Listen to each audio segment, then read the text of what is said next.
Assalamualaikum warahmatullahi wabarakatuh. Perkenalkan, saya Yurika, Arsiparis Penyelia Dinas Perpustakaan dan Arsip Daerah Istimewa Yogyakarta. Jangan sekali-sekali meninggalkan sejarah. Demikian semboyan terkenal yang pernah diucapkan Soekarno, sang proklamator. Sejarah Daerah Istimewa Yogyakarta ternyata belum banyak dipahami oleh masyarakat Yogyakarta, terlebih generasi muda saat ini. Arsip sebagai sumber primer informasi yang merupakan bukti rekaman kegiatan atau peristiwa masa lampau yang otentik dan terpercaya belum banyak dimanfaatkan karena awamnya pemahaman tentang arsip dan budaya literasi arsip yang rendah. Sementara di sisi lain, biaya pengelolaan arsip tidaklah murah. Permasalahan inilah yang mendasari DPAD DIY membangun diorama Arsip Jogja, sebuah diorama kearsipan yang menyajikan arsip-arsip tentang sejarah Yogyakarta sejak berdirinya Kerajaan Mataram Islam hingga era keistimewaan. Sejak diresmikan pada 24 Februari 2022, diorama dituntut harus mulai membuka layanan di tengah keterbatasan anggaran, SDM, dan sistem layanan yang belum sempurna. Sebagai seorang arsiparis, mengemban tugas sebagai ketua tim kerja layanan diorama adalah sebuah tantangan, karena kegiatan ini merupakan kegiatan layanan publik baru yang rentan akan komplain. Dengan mengedepankan kerjasama dan kolaborasi dengan berbagai pihak, kami mencoba membranding diorama Arsip Jogja agar segera dikenal oleh publik, baik nasional maupun internasional, sebagai destinasi wisata edukasi pilihan di Yogyakarta. Optimalisasi media sosial sebagai media publikasi dan promosi merupakan langkah awal kami membranding diorama, karena media sosial sangat efektif untuk mempromosikan diorama Arsip Jogja dengan cepat dan mudah ke berbagai belahan dunia. Untuk itu, kami membangun Instagram, TikTok, Facebook, dan YouTube, serta mengembangkan website sebagai situs informasi dan etalase digital.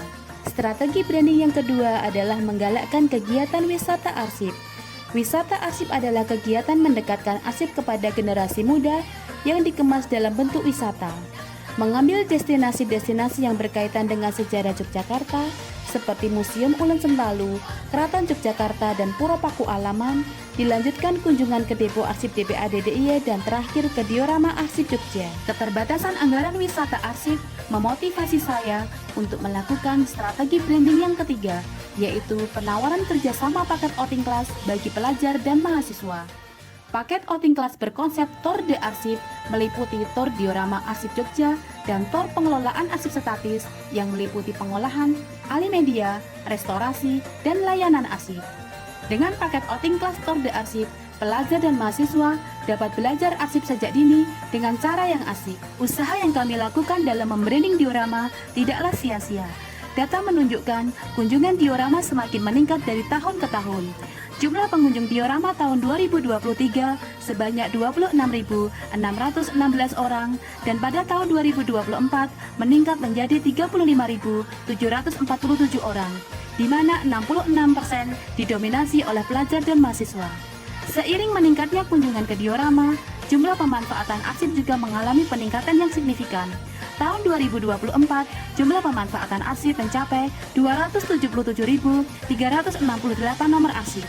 Diorama Arsip Jogja juga diapresiasi oleh komunitas jelajah dan Kementerian Kebudayaan RI sebagai peraih Anugerah Purwakalagra Indonesia Museum Award 2024 kategori Museum Cerdas. Assalamualaikum warahmatullahi wabarakatuh. Saya Kurniawan, Kepala Dinas Perpustakaan dan Arsip DIY.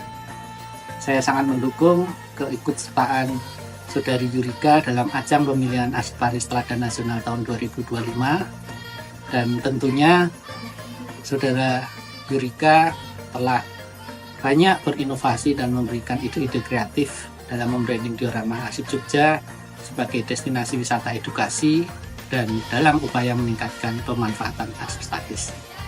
Terima kasih, semoga sukses. Assalamualaikum warahmatullahi wabarakatuh.